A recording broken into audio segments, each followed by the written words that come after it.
c'est parti. C'est parti. Donc, bonjour à tous. Bienvenue dans ce webinaire dédié à LinkedIn. Donc, je vous invite voilà, à couper vos micros pour ceux qui viennent de nous rejoindre. Je vais présenter rapidement voilà, l'atelier et puis le programme dans lequel il s'inscrit. Hop, je fais rentrer les gens au fur et à mesure. Et ensuite, je vais laisser la parole à Marion Barral, qu'on a le plaisir d'accueillir aujourd'hui, qui nous vient d'AOC Conseil et qui pourra un petit peu expliciter les différents points vis-à-vis de la prospection, du démarchage et des relations clients avec LinkedIn, et qui pourra aussi répondre à vos questions. Donc, je vous propose voilà, d'écouter sa présentation. N'hésitez pas à noter vos questions au niveau du chat au fur et à mesure. On a 1 heure devant nous, donc c'est bien, mais ça peut passer vite. Et à la fin, on va garder une vingtaine de minutes pour les échanges. Donc, moi, je me ferai le relais de vos questions. Et après, si vous voulez aussi prendre la parole, vous pourrez allumer votre micro et poser votre question en direct. Alors, tac, une nouvelle personne vient d'arriver. Voilà, merci de couper vos micros, s'il vous plaît. Donc maintenant, je vais vous présenter un petit peu où est-ce qu'on se trouve. Donc, pour ceux qui ne nous connaissent pas encore très bien, donc moi, je travaille pour Vignerons Bio Nouvelle-Aquitaine. Je suis Anne Hubert. Vignerons Bio Nouvelle-Aquitaine, vous le savez, c'est un syndicat donc, de viticulteurs en bio dans toute la région, qu'on soit en conversion ou certifié. Il a été créé par des vignerons bio pour des vignerons bio, et notre mission, c'est donc de vous accompagner des vendanges jusqu'à la commercialisation. Donc, on a plusieurs missions. On reste un syndicat, donc on a des missions de défense et de représentation au niveau réglementaire, mais au niveau voilà, des intérêts des vignerons bio, et pour porter votre voix, que ce soit au niveau local, au niveau national ou au niveau européen, là où se fait la réglementation. On a aussi des missions de promotion et de développement de l'image des vins bio. Donc pour ça, soit on organise, soit on participe à des événements de mise en valeur des vins bio et de mise en marché. Donc typiquement, la semaine prochaine, on a un stand collectif au niveau de Wine Paris Vinexpo Paris. On a aussi des missions d'expertise en œnologie et en économie. Donc aujourd'hui, on est là pour la partie économique. Et des missions enfin de recherche et d'expérimentation pour toujours travailler sur la qualité des vins bio. Donc moi, au sein du syndicat, je m'occupe de la partie économie et de la partie recherche. Cet atelier aujourd'hui, il s'inscrit dans une programmation annuelle maintenant depuis plusieurs années, où l'idée c'est, voilà, vous choisissez des thèmes qui sont importants pour vous et qui vous permettent d'améliorer et de progresser sur votre stratégie commerciale. Donc aujourd'hui, le thème, c'est mieux utiliser LinkedIn dans un but de prospection, démarchage et relations clients. Mais on ne va pas s'arrêter là. Donc le jeudi 20 février, la matinée sera dédiée à un atelier de rédaction de son argumentaire de vente. Et l'après-midi sera dédié à un atelier sur les fiches techniques pour pouvoir les transformer et faire en sorte qu'elles deviennent un réel outil de vente. On aura ensuite, le 27 mars, des ateliers de co-développement, où là, l'idée, c'est d'utiliser une technique d'intelligence collective et de prise de parole, où on arrive avec un problème commercial, et grâce à la discussion, grâce au groupe, on fait émerger des solutions. Et enfin, un dernier atelier le jeudi 3 avril sur l'intelligence artificielle. Donc là, c'est un petit peu un partage entre adhérents. Donc c'est une adhérente qui vient, Julie du Château de l'Hospital, et qui nous fait partager en fait son expérience et tout ce qu'elle a mis en place au niveau de l'intelligence artificielle pour pouvoir utiliser des outils automatisés, notamment sur la communication, mais aussi les relances mail et le démarchage. Ces journées sont gratuites pour les adhérents et vous pouvez encore vous inscrire. Je vous ai mis le lien, vous aurez la présentation. Alors, il y a 2 des ateliers qui sont complets, mais les autres, il reste un peu de place. N'hésitez pas. Tout ce qu'on fait en termes économiques, vous recevez tout chez vous dans vos boîtes aux lettres. Oups, ça avance. Mais vous pouvez aussi tout retrouver au format numérique sur notre site internet. Vous avez aussi les liens ici.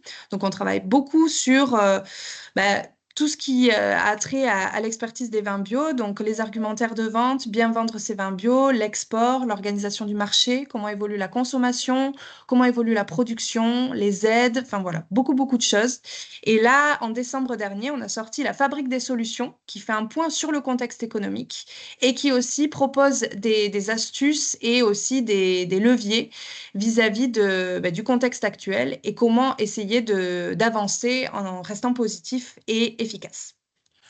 Voilà, et enfin, dernier point, vous avez dû avoir l'info, j'espère, en tout cas, 13 et 14 mars prochain, les journées techniques vignes et vins bio. Donc, c'est le rendez-vous pour connaître toutes les dernières tendances et les actualités au niveau de la vigne et du vin bio. Ça se tiendra à Saint-Cyr-sur-Gironde, c'est sur 2 jours. Et il y aura un gros volet aussi économique, notamment sur comment mieux valoriser son vin bio par rapport à tout ce qu'on met en place grâce à l'agriculture biologique. Le consommateur, qu'est-ce qu'il croit, qu'est-ce qu'il attend vis-à-vis du vin bio? Comment est-ce qu'on peut être plus performant économiquement? Et comment est-ce qu'on peut mieux communiquer? Donc, il y aura tout un tas d'intervenants, des experts, des témoignages de vignerons sous la forme de conférences, de tables rondes. Il y aura aussi, bien sûr, des sujets en viti et en eno. Il y aura des visites terrain, des dégustations, pardon, une soirée vigneronne, bref, ça va être super. Donc, je vous invite à vous inscrire. Vous avez également le lien. J'en ai terminé. Je vais laisser la parole à Marion et je vais vous souhaiter un très bon webinaire. Hop, tac, Merci tac. Anne. Et je vais couper aussi mon micro. Donc, merci Anne, bonjour à toutes et à tous. Donc, hop là, je vais tout de suite vous partager ma présentation et je vous laisse me dire, Anne, si ça s'affiche bien en plein écran. Voilà. Est-ce que c'est bon pour vous?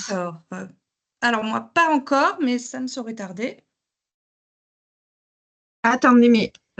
Il faut que j'indique que je vais partager. Alors, partager, voilà, écran entier. Oui, voilà. Ça y est. C'est bon pour tout le monde? C'est parfait. Très bien. Donc, aujourd'hui, nous allons parler en effet de commerce parce que, comme le disait Anne, c'est crucial, hein, c'est ce qui vous fait vivre les ventes. Donc, je sais que vous avez des enjeux techniques sur la viticulture bio, un niveau de complexité assez poussé, mais voilà. Donc, aujourd'hui, focus sur les ventes est un outil qui existe depuis très longtemps, un réseau social qui est déjà très vieux, qui s'appelle LinkedIn et qui a pendant longtemps été mal compris, en tout cas vu que sous l'image d'une sorte de banque de CV en ligne. Donc aujourd'hui, je vais vous expliquer comment vous pouvez l'exploiter à des fins commerciales. Alors juste rapidement pour me présenter, donc je suis fille de viticulteur dans l'Hérault. J'ai une formation technique, hein, je suis agronome et œnologue. Et j'ai toujours eu une forte appétence pour justement le digital parce que je trouve qu'il y a de très bons outils pour tout ce qui est commerce, communication, etc. Donc, j'ai complété ma formation avec un master en multimédia. Et j'ai beaucoup, beaucoup travaillé dans la commercialisation des vins, notamment au Royaume-Uni, où j'ai habité 4 ans, j'ai travaillé pour un importateur et puis après, j'ai travaillé à l'export sur une vingtaine de pays. Et donc, je fais partie d'un réseau que certains d'entre vous connaissent peut-être, qui est né à Bordeaux il y a 20 ans déjà. C'est Olivier Antoine Génie qui a créé AOC Conseil à Bordeaux, faisant le constat que la filière finalement avait… Vous m'entendez toujours bien? Oui. C'est parfait. Faisant le constat que vous êtes très bon sur la technique de votre produit, tant du point de vue de la viticulture des vinifications, mais que vous avez tellement de travail que des fois, un petit peu un manque de temps pour prendre du recul et dire, oh là, où est-ce que je veux aller? Donc c'est de cette idée, de ce constat qu'est né AOC Conseil. Donc, on ferait surtout alors, un peu d'audit, c'est-à-dire une photographie attentée d'une entreprise viticole, mais surtout de l'accompagnement, où on va et comment on y va. Et donc, d'un réseau qui est né à Bordeaux avec Olivier Antoine, ben, aujourd'hui, on est une équipe de 10 consultants, chacun sur une région viticole, ce qui n'empêche pas d'intervenir comme aujourd'hui hein, sur d'autres régions, mais l'idée étant d'être près du terrain, près des opérateurs. Voilà. Je rentre tout de suite dans le vif du sujet. Juste sur le plan pratico-pratique, n'hésitez pas à poser vos questions dans le chat quand elles vous viennent au fil de la présentation. Et comme ça, là, je vais dérouler ma présentation pendant une trentaine de minutes et on consacrera les 15 à 20 dernières minutes à vos questions dans le chat. On va éviter d'y répondre au fil de l'eau parce que ça risque du coup, on n'arrivera pas à maîtriser le temps. Mais mettez-les lorsqu'elles vous viennent, les questions, et on reviendra dessus à la fin. Donc, en ce qui concerne LinkedIn, je vais d'abord vous parler de la question de l'image, parce que c'est un excellent moyen de travailler votre image professionnelle. On est sur un réseau social professionnel et c'est d'ailleurs avant tout par rapport à ça qu'il se différencie des autres réseaux sociaux que vous connaissez certainement. C'est aussi un très bon outil pour trouver des contacts, mais on va voir qu'il y a des techniques pour faire des recherches assez pointues.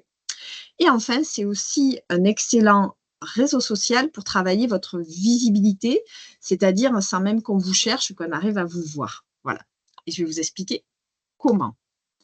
Alors, quand même, petit rappel historique et quelques faits sur LinkedIn qui, comme je vous le disais, est finalement un réseau social peu connu. Donc, il a été lancé le 5 mai 2003. Donc, en fait, ça en fait probablement le réseau social le plus jeune. Il existait avant Facebook, donc peu de choses savent ça. Et non seulement il existait avant Facebook, mais en plus, il existe encore. Il a été racheté par Microsoft. C'est important aussi de temps en temps de se rappeler à qui appartient tel ou tel réseau social, parce qu'on voit que souvent, ça appartient à des grosses entreprises. Donc là, ce n'est pas le même groupe que Facebook, ni Instagram, Meta. C'est Microsoft qui est derrière LinkedIn. 40% des utilisateurs l'utilisent quotidiennement. Donc, ça veut dire qu'il y a une fréquence de connexion très élevée. Et 6 personnes sont embauchées chaque minute sur LinkedIn dans le monde. Et d'ailleurs, pendant longtemps, c'est resté surtout une plateforme de CV et de recrutement. Et on va voir en quoi ça a beaucoup évolué ces 4-5 dernières années. Et c'est le 3e réseau social préféré et le plus utilisé par les vignerons. En numéro 1, nous avons Facebook. En numéro 2, Instagram. Ça, c'était ce à quoi ressemblait LinkedIn en 2005. Donc, comme je vous le disais, c'était quelque chose où on mettait ses CV en ligne et où les agences de recrutement et les entreprises allaient chercher des collaborateurs. Ça a beaucoup évolué depuis. Donc, ça va vous permettre, LinkedIn, au niveau marketing, travailler votre notoriété et votre image de marque. On verra comment. Ça permet aussi de trouver des contacts. Je vais aussi vous expliquer comment. Et sujet qu'on n'abordera pas aujourd'hui, en effet, tout le côté ressources humaines, c'est un excellent moyen pour recruter des cadres en direct ou via des agences de recrutement. Alors, travaillez votre image. Alors, j'avais eu la question en amont de ce webinaire sur est-il nécessaire d'avoir déjà un compte LinkedIn pour suivre le webinaire? J'ai répondu non. Donc, certains d'entre vous n'ont pas encore de compte LinkedIn, d'autres l'ont déjà, mais en tout cas, ce que je vais vous présenter se prête à tout le monde parce que celles et ceux qui n'ont pas encore un compte, ben, vous serez à même de le créer. Et celles et ceux qui l'ont, vous serez peut-être, j'espère, à même de l'améliorer. Alors, déjà, la photo, c'est important, il faut qu'elle soit professionnelle, sur un fond neutre. Je vais vous donner des exemples après. Hein. Le sourire, autant que possible. La bannière, pareil, je vais vous montrer des exemples. Donc, vous avez votre photo qui s'affiche sur LinkedIn et vous avez une bannière de fond. Donc, vous avez quand même un métier qui est très intéressant. Vous travaillez souvent dans des cadres très plaisante, dans la nature, etc. Donc, vous avez de la matière pour mettre des jolies bannières. Et il y a aussi le titre et le résumé qui vont s'afficher sur votre profil LinkedIn. Donc, le titre, il doit montrer votre métier, votre expertise. Vous n'êtes pas que vigneron, finalement. Et un résumé clair, on va dire un petit peu incarné, hein, de personnaliser un petit peu, y mettre un petit peu de votre personnalité, voilà, et votre valeur ajoutée par rapport à, par exemple, aux confrères vignerons qui seraient dans votre région, etc. Alors ça, c'est un exemple ce sont des cas réels, hein. Donc c'est un exemple de photo de profil ici et de bannière d'un ou d'une vigneronne, je ne me souviens plus si c'était un homme ou une femme. Donc ça, c'est ce qu'il y a par défaut quand vous venez de créer votre profil. Bon, bien sûr, on va éviter ça. Deuxième cas, donc là, il y a une photo de profil. Ce qui est un petit peu dommage, c'est qu'elle est de loin. Donc, quand on parle photo de profil, on parle un petit peu comme d'une photo d'identité. Donc, essayez autant que possible d'avoir une photo, un portrait. Éventuellement, si vous voulez mettre la cave, les barriques, ça se prêterait plutôt à une photo bannière. Un autre exemple, c'est un parmi tant d'autres, mais là, je trouve que c'est plutôt bien. Nous avons une vigneronne avec une vraie photo portrait. En plus, bon, elle a choisi de la mettre en noir et blanc, ça c'est une question de goût, libre à vous. Et elle a choisi de mettre en bannière une photo de ses étiquettes. Voilà. Donc, ça peut être des étiquettes, ça peut être, comme j'ai dit, une photo des vignes, une photo du chai, etc. Mais en tout cas, tout de suite, on est dans le décor. Un petit outil presque magique pour les photos. Je ne sais pas s'il y en a peut-être certains d'entre vous qui connaissent. C'est un petit outil qui s'appelle Photoroom. Vous avez une version gratuite qui fait déjà pas mal de choses et puis une version à 9,90 € par mois qui en fait détourne très très bien n'importe quel type de photo. Ça fonctionne pour les portraits. Il peut soit juste vous les détourer, soit vous rajouter un petit plus, en plus comme ici un petit effet visuel. Petite parenthèse, c'est aussi excellent pour détourer vos photos de bouteilles et créer des décors qui changent. Voilà. Donc, Photoroom, retenez, l'essayer, c'est l'adopter. Voilà. Ensuite, on a parlé de la photo de la bannière. Mais qu'est-ce que je vais mettre comme titre, comme métier et comme entreprise? Donc, ici, vous avez le métier, le poste, et ici, l'entreprise. Donc là, ce qui est un peu dommage, alors vigneron, certes, mais chez EARL Herberix, le mieux quand même, c'est de mettre le nom de marque de votre domaine. Hein. Souvent, en effet, ça va être des EARL, SCEA, etc., la structure juridique, mais mettez autant que possible ce qui va être connu de vos acheteurs, de vos interlocuteurs. Et ici, en haut, en fait, cette personne a mis un mélange de son prénom, son nom et le nom de sa société. Donc ça, c'est très confusant. Donc ici, mettez vraiment qui vous êtes. Vous êtes Roland, vous n'êtes pas Château, Roche-Colombe ou RL machin. Mettez vraiment… Il y a un micro qui est allumé, je pense. Ici, mettez vraiment votre prénom et votre nom et en dessous, votre métier. Et votre société sous son nom commercial, tel qu'il est connu par les acheteurs. Voilà. Un autre exemple, alors, il faut bien faire la différence sur LinkedIn. Il y a ce qu'on appelle le profil. Donc, le profil, c'est une personne, c'est vous en tant que vigneron et vigneronne. Je vous donne un exemple ici, le vigneron David Fèvre. Ça, c'est son profil. On va voir après où on aura ses diplômes, etc., son métier. À droite, il y a la page de son entreprise. Donc, c'est un peu comme sur Facebook. Sur Facebook, vous avez votre compte Facebook et vous pouvez aussi animer la page de votre entreprise. Donc, ce sont deux choses différentes. Mais bien sûr que pour créer une page entreprise, il faut d'abord avoir créé son profil. Donc, si on regarde un peu plus dans le détail, sur le profil pour ce vigneron champenois, on va avoir ses expériences professionnelles listées ici et ses formations, éventuellement des posts qu'il pourrait avoir publiés, tout comme on le ferait sur Facebook. Sur sa page, ben là, ça va ressembler à ce qu'on trouverait sur une page entreprise sur Facebook.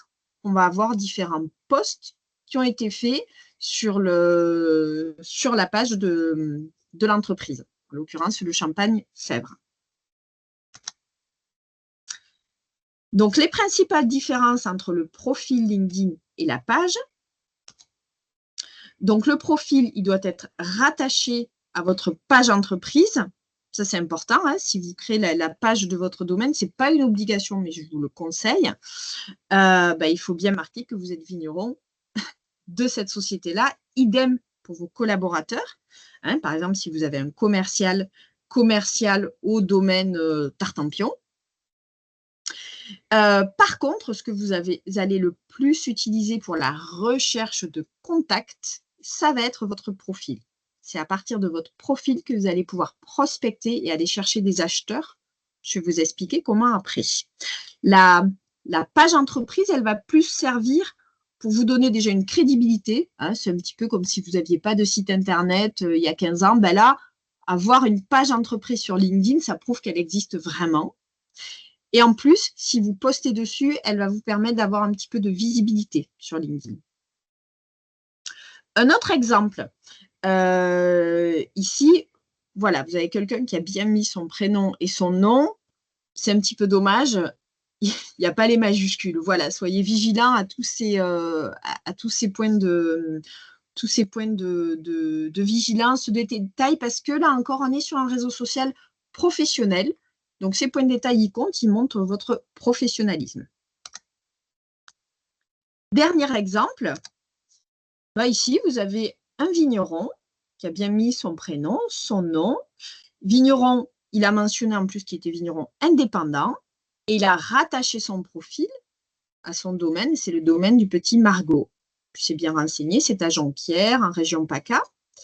Alors ici, le petit chiffre 2, ça veut dire que je suis connectée à cette personne en relation de deuxième niveau, c'est-à-dire que je ne suis pas directement connectée à lui, mais que j'ai l'une de mes personnes dans mon réseau LinkedIn qui lui est connectée. Donc, LinkedIn fonctionne beaucoup comme ça. Il va vous dire, vous êtes connecté à deuxième niveau, troisième niveau, etc., etc. Et ce petit blason que vous voyez ici, ça fait quelques années que ça a été mis en place. Ça montre que ce profil a été certifié, c'est-à-dire que vous pouvez en plus faire valider votre profil. Ça donne plus de crédibilité, ce n'est pas une obligation, mais ça veut dire que vous avez fait vérifier votre pièce d'identité. Hein, donc, vous êtes un profil réel, pas fictif. Donc là, c'était déjà travailler votre image. Déjà, tous ces points-là, essayez pour celles et ceux qui ont déjà un profil, de repasser dessus, de les revalider. Une bonne photo de profil, une jolie bannière, un bon intitulé de ce que je fais, ainsi que dans mon entreprise. Maintenant, comment je fais pour trouver des contacts sur LinkedIn? Là, ça va être un petit peu complexe, donc j'espère ne pas en perdre certains d'entre vous. C'est un excellent outil pour trouver des noms, des contacts de professionnels, par exemple des cavistes, le réseau CHR, des grossistes, des importateurs. Il y a des filtres de recherche avancés sur LinkedIn, voire même très poussés. Donc, vous allez pouvoir chercher par titre professionnel. Je vais vous donner des exemples dans les diapos après. Par secteur d'activité, par lieu géographique. Par contre, la pertinence des résultats, ça va répondre d'un très grand nombre de facteurs que je vais vous expliquer. Pour optimiser vos recherches, déjà, en fait, si vous faites des recherches dans la barre de recherche en haut de LinkedIn, par exemple acheteur Monoprix, souvent, vous allez avoir des résultats très nombreux et certains, un grand nombre seront peu pertinents. Les solutions, d'une part, ça va être de faire des recherches plus ciblées en utilisant notamment des guillemets et ce qu'on appelle des opérateurs booléens, and, or. Je vais vous montrer des exemples après. Donc déjà ça va permettre de faire des recherches beaucoup plus précises. Et en plus, vous avez des filtres de sélection. Par exemple, vous allez pouvoir filtrer par zone géographique. que sur certains pays. Si vous cherchez des grossistes, par exemple, juste en Belgique, vous pourrez sélectionner que la Belgique. LinkedIn, comme il y a beaucoup de choses, il y a des pages entreprises, des profils, des personnes qui publient des articles. Il va aussi vous donner des résultats mélangeant un petit peu tout ça. Vous pouvez dire non, moi je ne veux que des résultats de personnes. Je ne veux pas avoir des résultats qui soient des articles liés à ce que j'ai mis dans mes critères de recherche, etc. Exemple concernant les intitulés de postes pour lesquels vous pouvez faire des recherches pour le marché français. Souvent, on va se contenter d'utiliser le mot acheteur. Sauf que tel que fonctionne LinkedIn, lui, il va aller chercher dans les intitulés de poste, tout comme vous, bien souvent, vous auriez mis vigneron. Alors, on avait vu le vigneron Fèvre en Champagne, lui, il met comme poste révélateur de terroir. Donc, c'est quelque chose de plus personnalisé que vigneron, c'est son choix. Mais en tout cas, il ne faut pas vous limiter à chercher juste acheteur. Il faut aussi faire d'autres recherches en utilisant, par exemple, catégorie manager, chef de produit, responsable des achats, product manager, sélectionneur, sélectionneuse. Parce que pour LinkedIn, ça reste des petits robots, des algorithmes. Hein. Donc, une sélectionneuse. Si on met juste sélectionneur, toutes les femmes qui ont sélectionneuse dans leur intitulé de poste ne vont pas ressortir dans les résultats. Responsable de cave, responsable achat, etc. Responsable des référencements, directeur des achats, directeur de cave. En fait, selon l'intitulé de son poste, en fait, il ne va pas falloir faire les mêmes types de recherches. Donc, en fait, il faut faire beaucoup de recherches très ciblées. Si on fait la même chose pour l'étranger, si on recherche des importateurs, là, les intitulés de poste aussi vont être très variés. Il n'y a pas que buyer. Il y aura Head Wine Buyer, Category Manager, Product Manager, F&B Manager, Portfolio Manager, Wine Director, Head of Wine, Seller Manager, Associate Buyer. Il y en a énormément. Un exemple. Je suis sur LinkedIn, je mets juste acheteur vin. Voilà tout ce que me sort LinkedIn. Il me sort des profils de personnes, ou quelque part, soit dans leur intitulé de poste, soit dans la description, il y a ces mots. Il me sort aussi des posts où des personnes mentionnent ces mots-là. Donc, finalement, j'ai des résultats peu exploitables, difficilement exploitables, peu pertinents. Si je cible un petit peu plus, je vais mettre entre guillemets acheteur, and, qui est un opérateur booléen, et entre guillemets 20. Là, je vais spécifier à LinkedIn, je veux que tu me donnes des résultats où il y a à la fois le mot acheteur et à la fois le mot 20. Mais ça veut dire sans S, etc., que ce soit écrit exactement comme ce que je te mets entre les guillemets. Déjà, il va me donner des résultats un tout petit peu plus pertinents. Alors, il me donne encore des résultats de personnes, de postes, il peut éventuellement me donner des offres d'emploi, il mélange un petit peu tout. Et c'est là que je vais éventuellement utiliser les filtres de sélection qui sont très nombreux. Je vais dire non, non, non. Moi, je cherche des résultats de personnes. Je veux trouver des contacts. Et je veux trouver des contacts qui sont dans la région de Lyon. Et là, en fait, on voit que j'ai beaucoup moins de résultats, mais des résultats beaucoup plus pertinents que je vais pouvoir exploiter beaucoup plus facilement. Donc, finalement, ce qui pourrait me sembler prendre beaucoup de temps au départ, mettre les bons mots-clés, etc., les bons filtres, je vais gagner du temps parce que j'aurai des résultats beaucoup plus pertinents. Alors, souvent, j'ai la question, est-ce que je dois passer sur la version payante de LinkedIn qui s'appelle Sales Navigator? Ça doit parler à certains d'entre vous. Le principal intérêt du Sales Navigator, c'est que vous allez pouvoir envoyer des messages directement à des personnes avec qui vous n'êtes pas connecté sur LinkedIn. Sauf que, donc là, je vous ai décliné en plus de ça, du coup, le nombre de messages que vous pouvez envoyer. Si vous êtes sur la version de base à 99 € par mois, vous pouvez envoyer 50 messages par mois à des personnes qui ne sont pas du tout dans votre réseau, c'est-à-dire qu'elles ne vous connaissent pas. La version Advanced, c'est 100 messages par mois, etc. Je ne vais pas m'étendre beaucoup plus longtemps là-dessus parce que déjà, c'est très onéreux. je considère, pour un vigneron, 99 € par mois. Et alors, il y a eu une recrudescence de mails.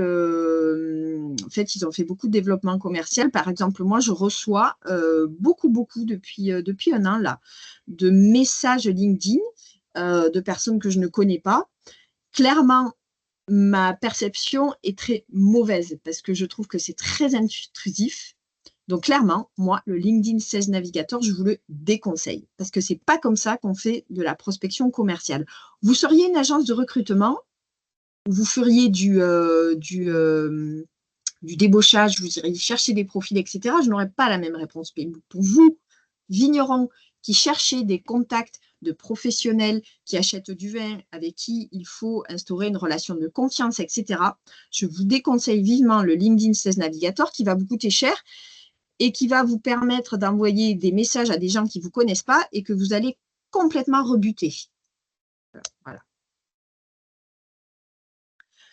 Alors, une petite chose à savoir, c'est que quand vous faites vos recherches sur LinkedIn, par contre, en gratuit, si vous en faites beaucoup d'affilée, par exemple, vous faites ça, vous n'arrêtez pas de faire ça pendant toute une après-midi, là, vous avez pris vos notes et demain après-midi, vous faites que ça avant Wine Paris, au bout d'un moment, vous allez être limité. C'est-à-dire vous allez être bloqué. LinkedIn va vous dire, bon, ben là, vous avez atteint entre guillemets, votre quota de nombre de demandes de contact auxquelles vous avez droit pour aujourd'hui.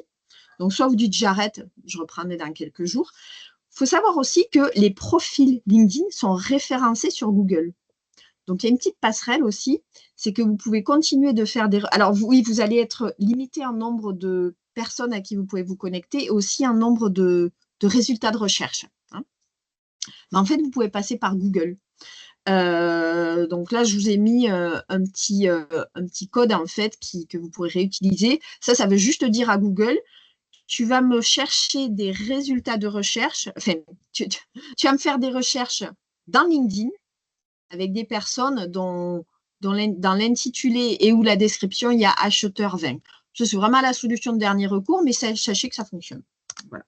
Et c'est gratuit. Vous pouvez même aller pousser un petit peu plus, mettre des formules très complexes, etc. De toute façon, vous aurez le diaporama, vous pourrez les réutiliser si besoin. Vous n'avez pas besoin de le noter. Troisième point, une fois que vous avez trouvé, vous avez bien utilisé vos filtres de recherche, etc. Donc, vous saviez que vous cherchiez des cavistes en Wallonie, par exemple. Hein, vous en avez trouvé, etc. Donc, vous allez pouvoir repérer leur nom, où est-ce qu'ils travaillent. Il y en a certains que vous connaissiez qui ont peut-être changé de société. Vous allez pouvoir leur proposer de vous connecter dans votre réseau. Et comment je travaille ma visibilité? Comment je fais en sorte que cet acheteur qui probablement ne me connaît pas ou m'a connu il y a 5 ou 10 ans quand il travaillait dans une autre société, comment vais-je optimiser ma probabilité qu'il a envie de m'accepter dans son réseau LinkedIn? Alors, le réseau, sachez que sur LinkedIn, plus vous avez un réseau important, j'entends par réseau le nombre de contacts. Votre profil, combien de contacts a-t-il dans son… avec combien de personnes vous êtes connecté? En fait, LinkedIn va considérer que plus vous avez un nombre important de personnes auxquelles vous êtes connecté, plus vous êtes un profil crédible. Et en plus ces personnes-là vont être liées à votre métier, à votre secteur d'activité, ben là aussi, plus vous allez être crédible. Et ça va avoir un impact sur la perception déjà des gens qui vont avoir dans votre profil, mais aussi lorsque vous allez faire vos recherches, comme je vous ai montré tout à l'heure, pour trouver des acheteurs, vous allez avoir bien souvent des résultats plus nombreux et plus pertinents. Voilà. Moi, le conseil que je fais, alors au début, quand vous débutez sur LinkedIn, soit que vous n'avez pas encore de profil, vous venez de le créer, ou alors parce que vous n'y êtes pas depuis longtemps, c'est en routine d'essayer d'ajouter 5 à 10 invitations par semaine de personnes qui sont dans vos métiers, dans la filière vin. Et aussi, petit à petit, vous allez recevoir des invitations. Attention, LinkedIn, ce n'est pas Facebook. C'est-à-dire que moi, par exemple, je n'accepte pas les demandes de personnes de mon réseau professionnel sur Facebook parce que Facebook, c'est plus de l'ordre de la sphère privée. Je pas forcément envie que l'importateur avec qui j'ai travaillé voit les photos de mon chien le week-end. Voilà, ça n'a rien à voir. LinkedIn, c'est un réseau pro, n'ayez pas de crainte.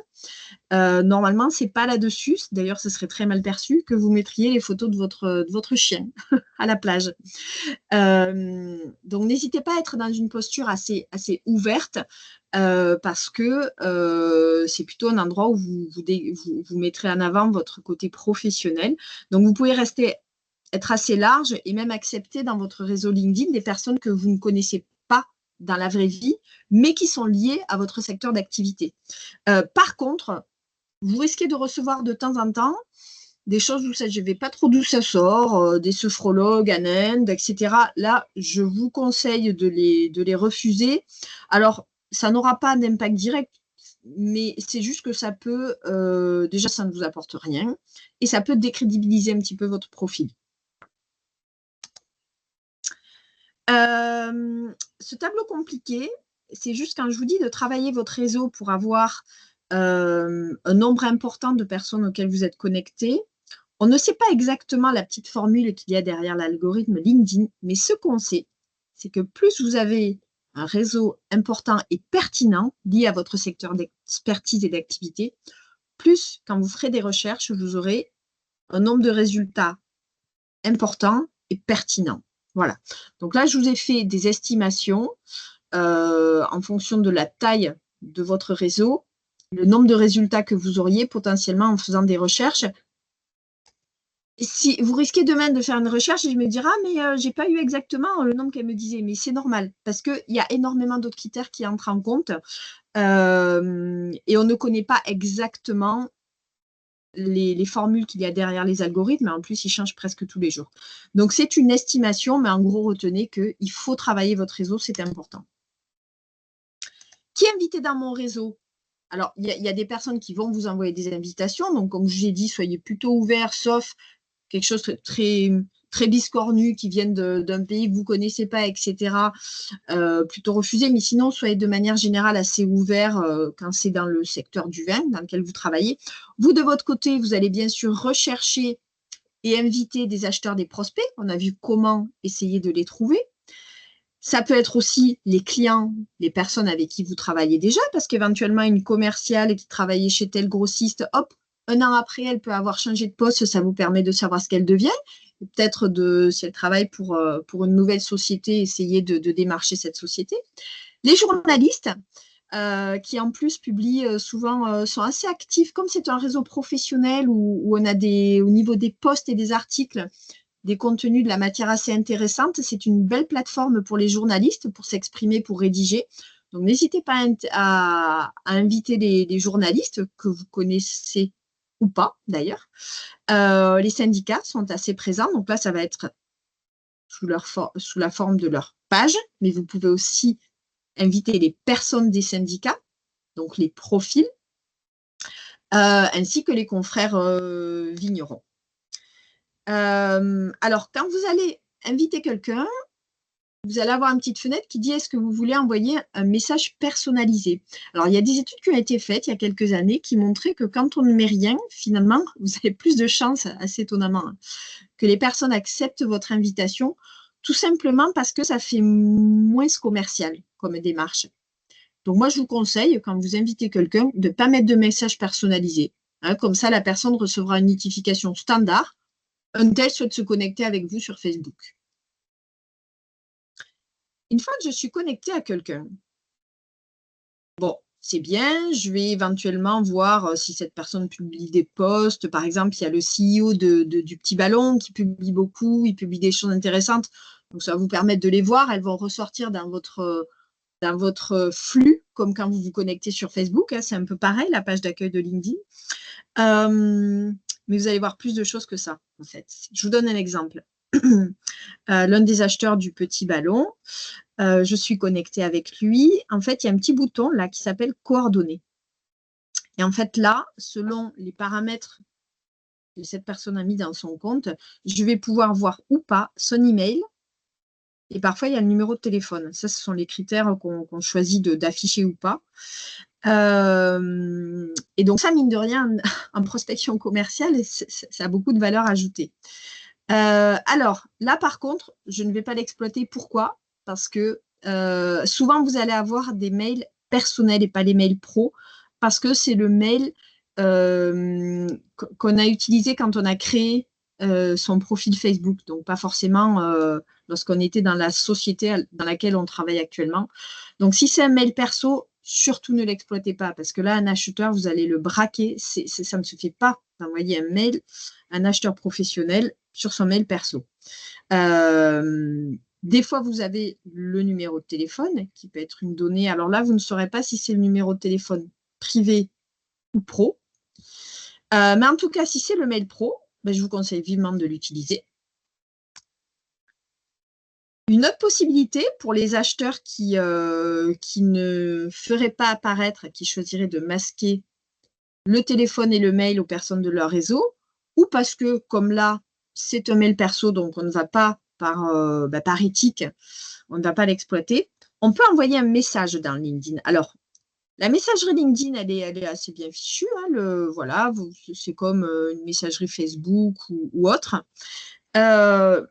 Les 2 points de vigilance que j'émettrais, c'est que d'une part, tout le monde ne va pas forcément lire ces messages sur LinkedIn. On a plutôt tendance à désactiver les notifications de ces cochonneries de téléphone et qui nous sollicitent sans cesse. Donc j'avoue que moi-même, pendant longtemps, je lisais peut-être une fois par mois mes messages LinkedIn, maintenant un petit peu plus. En tout cas, on ne les lit pas de façon immédiate. Deuxième point de vigilance, comme je vous l'ai dit, il y a eu une vraie recrudescence depuis un an, à peu près 18 mois, de messages très commerciaux, non sollicités sur LinkedIn. Donc, ça peut potentiellement braquer les interlocuteurs que vous sollicitez. Donc, la messagerie interne, idéalement, il vaudrait mieux l'utiliser pour des personnes que vous connaissez déjà, par exemple, que vous avez déjà croisées sur un salon ou avec qui vous avez déjà travaillé précédemment, etc., et qui auraient changé de société. Donc voilà, la messagerie LinkedIn, c'est bien, mais sans abus, et sachez qu'il y aura pas souvent, il n'y aura pas une lecture immédiate. Enfin, dernier point, là, c'est sous réserve que vous avez un petit peu de temps pour ça, parce que les réseaux sociaux, on peut passer sa vie à poster sur les réseaux sociaux, à faire des très jolies choses. D'une, c'est pas pour autant qu'on va forcément plus vendre, et de deux, ça prend du temps. Donc, on peut le faire que si on a du temps à allouer.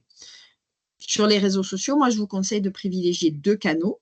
Ça peut être Facebook et Instagram, ça peut être Instagram et LinkedIn, etc. Mais choisissez-en 2 et travaillez-les bien. N'essayez pas d'être partout sur TikTok, etc. C'est trop chronophage. Je vous donne l'exemple ici de Anthony Hubert, la société de négoce Hubert et Mathieu en Occitanie. Lui, clairement, il communique beaucoup sur Instagram et LinkedIn. Et donc, il fait des posts très intéressants, du contenu qualitatif sur LinkedIn. Et en fait, ça lui permet d'être les personnes qu'il a invitées dans son réseau. Ben, régulièrement, il voit des posts quand il se connecte à LinkedIn, par exemple, je ne sais pas, l'acheteur de Carrefour. Lorsqu'il se connecte à LinkedIn, ben, il voit beaucoup les posts d'Anthony Hubert, les posts d'Aubert et Mathieu. Donc, ça fait que régulièrement, il passe ce qu'on appelle le top of mind. Là, régulièrement, il pense à ce nom, à cette marque.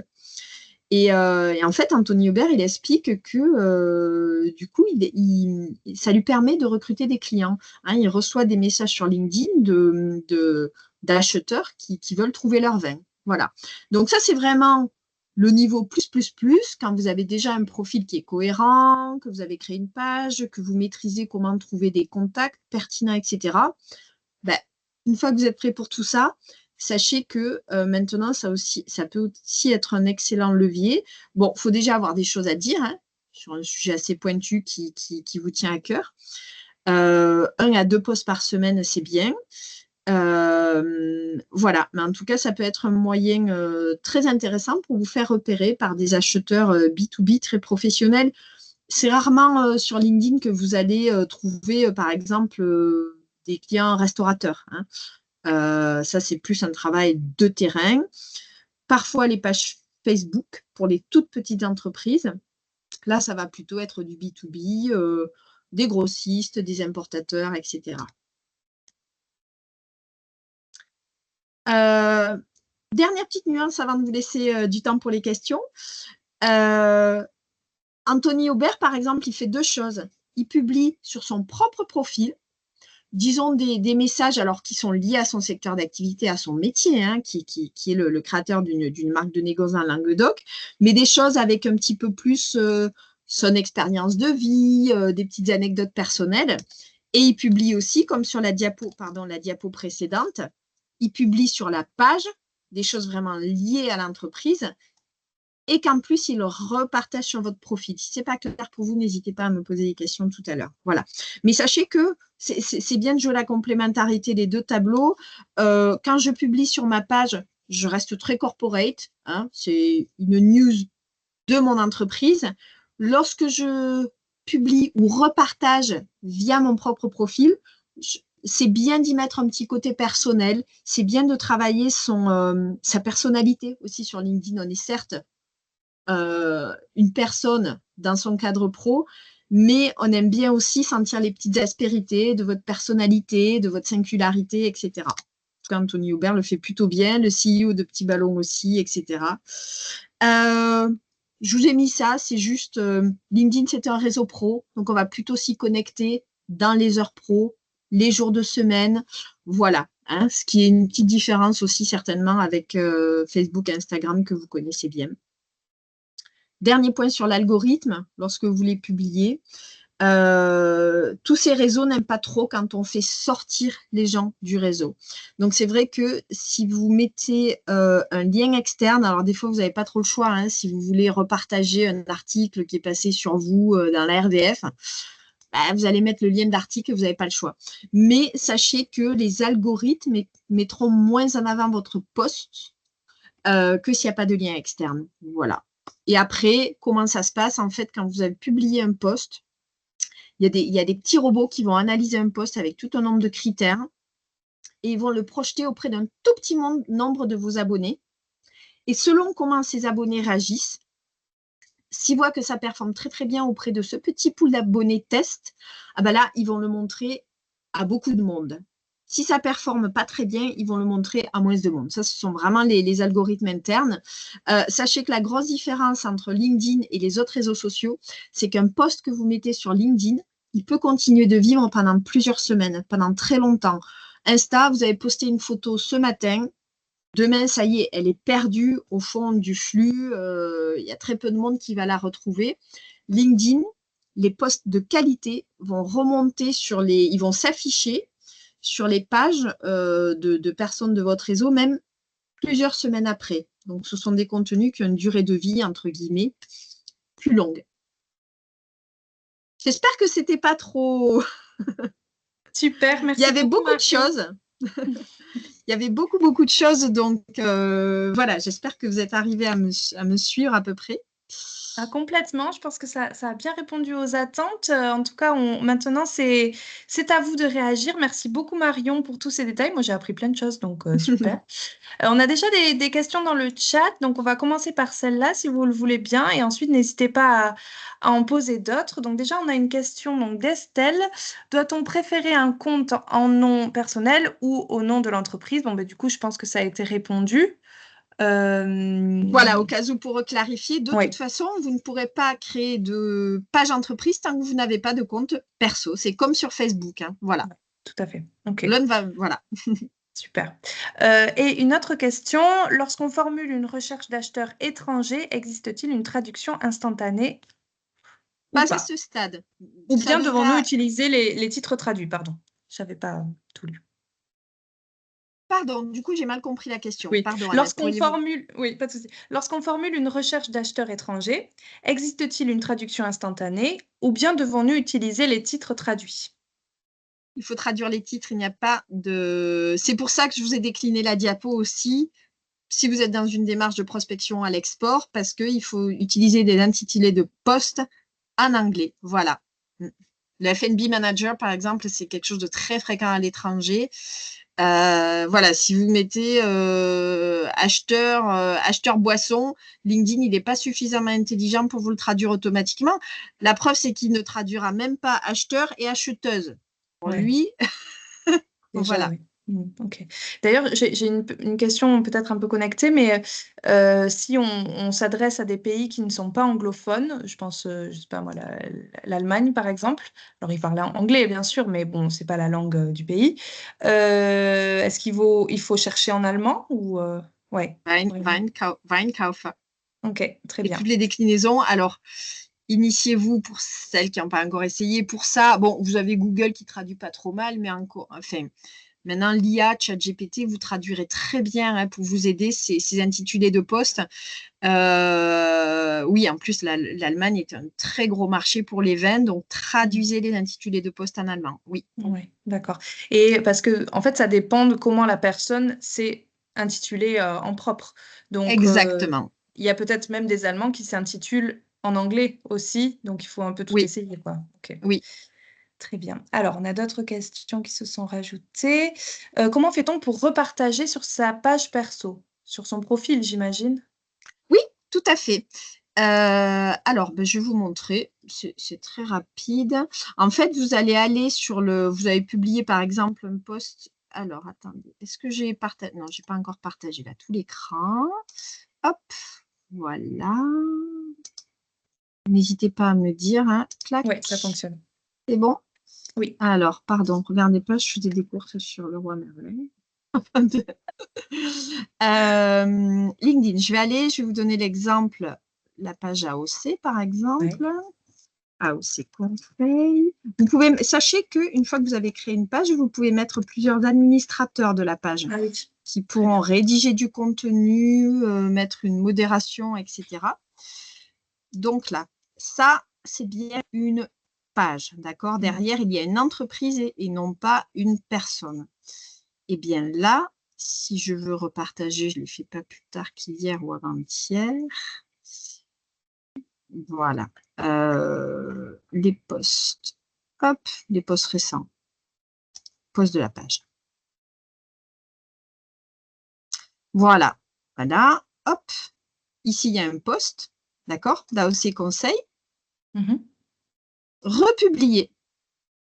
Ce que je vous D'accord. conseille, toujours pour ces algorithmes, dont ils ne nous donnent jamais complètement la recette, mais il y a plein de choses qu'on arrive à deviner. Vous pouvez diffuser instantanément. C'est-à-dire, Marion a repartagé le post d'AOC Conseil. C'est plus rapide sur le téléphone, ça va bien, etc. Mais ça aura toujours moins d'impact que si vous faites republier en donnant votre avis. Vous savez, le petit côté personnalisé, le petit côté incarné un petit peu dont je vous parlais. Attendez, pardon. Attendez, je refais ma manip. Je vous conseille de rajouter une petite phrase. Mm. Ah, mais je suis ravie, j'ai participé à ce séminaire avec mes collègues, j'étais contente de les revoir, etc. Ça aura plus d'impact déjà pour votre réseau et ça aura plus d'impact pour les algorithmes. Donc, si vous avez le temps, si le contexte le permet, je vous conseille de repartager en rajoutant une petite ligne ou un petit paragraphe. Mm. J'espère que c'est clair pour tout le monde. Oui, tout à fait. Voilà. Parfait. Ensuite, tac, tac, qu'est-ce que le bouton recommander ou solliciter une recommandation? Tout à fait. Alors ça, c'est en fait tous ces réseaux, hein, que ce soit Google, LinkedIn, Facebook, etc., ils vont raisonner sur une notion de pertinence et de crédibilité. Et donc, quand je vous parlais d'essayer d'agrandir votre réseau et autant que possible avec des personnes qui sont liées à votre secteur d'activité, c'est parce que LinkedIn va vous identifier comme de plus en plus crédible.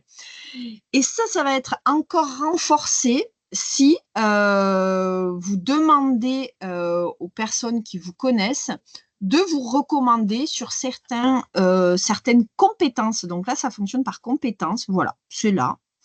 Alors, c'était beaucoup mis en avant. On était beaucoup sollicité par LinkedIn pour recommander telle ou telle personne sur les compétences parce que je pense que c'était beaucoup utilisé par l'algorithme LinkedIn, on va dire, il y a 5-6 ans. J'ai l'impression que ça l'est un petit peu moins. En plus, ça peut être un peu agaçant d'inciter les amis de son réseau à vous recommander. Donc, si certains le font, je dirais tant mieux. Mais en tout cas, c'est beaucoup moins important qu'il y a quelques années. Donc, même moi, ça faisait une éternité que je n'avais pas regardé. je m'en préoccupe pas trop. C'est pas fondamental, mais en tout cas, j'espère avoir été claire sur ce à quoi ça sert. C'est dire, voilà, vous êtes très bon en vinification de vin bio, en énologie, etc. Ok, parfait. Lorsqu'on souhaite se connecter à quelqu'un, passe-t-on par invitation ou se connecter? Alors, je vais vous donner un exemple. Alors, vous allez soit chercher des personnes, soit LinkedIn, spontanément, va vous proposer des profils parce que ils considèrent que soit vous avez des connexions en commun, soit ils considèrent que ces personnes-là pourraient vous intéresser. Vous avez des centres d'intérêt communs. Alors là, moi, je dois avoir. Là, j'ai des personnes qui m'ont envoyé des invitations. Peut-être certains d'entre vous. Et par exemple, si je vais là, est-ce qu'il va me proposer des recommandations aussi de profils? Souvent, c'est à droite, là. Je pense qu'il va m'afficher des profils. Voilà. Ah ben là, c'est se connecter. C'est tout simplement ça. Et comme je vous disais, moi, je ne mets jamais de messages personnalisés. Déjà, c'est plus rapide. Et je vous dis, ça fait un peu moins ce commercial de oui, je suis vigneron, j'aimerais vous parler de mes vins, etc. Non, à ce stade-là, mettez rien. On est juste dans le truc, je vous intégrer dans mon réseau. Pour le moment, on ne va pas plus loin. C'est après, peut-être dans un second temps, que cette connexion, une fois établie, par exemple avec un acheteur, vous pourrez essayer de l'exploiter à des fins commerciales. Mais d'abord, vous travaillez le réseau. Identifier qui fait quel métier, dans quelle société, etc., etc. Ok, parfait. Merci Super beaucoup. là, là j'adore. Là c'est un bon exemple. À part la tête du mouton qui est coupée, mais elle est là, ça fait envie. Il y a un côté pro et aussi personnel. Il y a de la personnalité là. Donc j'aime beaucoup. On salue hein, Sophie, ils sont adhérents chez nous, donc on est ravis. D'accord. Hein, voilà, les adhérents ont des bons points. Très bien, là, j'ai pas d'autres Il manque questions dans le chat. Oui, juste, Marion. il manquerait juste, donc là sur la page du château Frambaudron, rajouter le logo. Parce qu'en fait, c'est le logo de l'entreprise. Là, il y a le truc par défaut. Ben là, il faudrait rajouter le logo sur la page du domaine, du château. Comme ça, on verrait le logo qui s'afficherait. Parfait. Très bien. Est-ce qu'il y aurait d'autres questions? Il nous reste 2 minutes. Oui, alors. Il faut faire attention, parfois le profil ne propose pas se connecter, mais plutôt suivre. Il faut se connecter, donc Ah. cliquer sur les 3 petits points et là, ça propose de se connecter. Voilà, tout à fait. Là, par exemple, bon, j'ai accepté, mais des fois, vous avez que ça. Et des fois, il faut aller là pour chercher, se connecter. Parce que suivre, en fait, ça veut dire que vous ne serez pas dans mon réseau. Par contre, sans vouloir vous avoir dans mon réseau, je vais vouloir voir ce que vous postez. Euh, Honnêtement, ça n'a pas d'un grand intérêt du point de vue prospection commerciale, notre problématique d'aujourd'hui. Voilà. Vous, D'accord. l'intérêt, c'est de connecter, de les identifier, de les intégrer dans votre réseau. Tout à fait. Ok. Est-ce qu'il y a une dernière question? Il nous reste 1 minute. En tout cas, merci beaucoup Marion pour ces éclairages. Ça permet d'y voir plus clair. Ça permet de voir aussi comment s'y prendre, par où commencer, qu'est-ce qui est important. Là où il faut passer un peu de temps et qu'est-ce qui l'est moins et du coup voilà, c'est pas la peine de perdre du temps pour rien. Donc je pense que ça permet de faire un petit panorama des possibilités de ce réseau social. Comme je le disais, vous recevrez le lien et puis la présentation. Et puis voilà, prochaine commission économie en juillet. Vous savez que c'est au sein des commissions que sont décidés les sujets de travail de Vigneron Bio et notamment les thèmes et ce qui est proposé au niveau des journées pratiques commerce. Donc ça, c'est typiquement un thème que vous aviez décidé en juillet dernier. Donc n'hésitez pas à participer. L'objectif, c'est qu'on réponde à vos besoins, à vos attentes. Donc on est là pour ça. Moi, je vois qu'il n'y a pas d'autres questions qui s'affichent. Donc, un grand merci à nouveau, Marion. Merci à tous également pour votre participation. Je pense que le sujet a pas mal intéressé. Et Marion, merci pour la clarté de votre exposé et je vous dis à bientôt. Merci à toutes et à tous. Bon courage.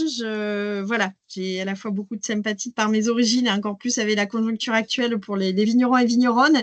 Et vous aurez des applications très pratiques. Là, on est en pleine période de salon, hein. Donc, retour salon, clac, clac, clac. On va faire ces petites recherches sur LinkedIn. Voilà, on connecte. Merci beaucoup, Marion. Merci à Et vous. merci à tous. Bon courage à tous et à très bientôt. Au Merci, revoir, merci merci. Anne. Au revoir.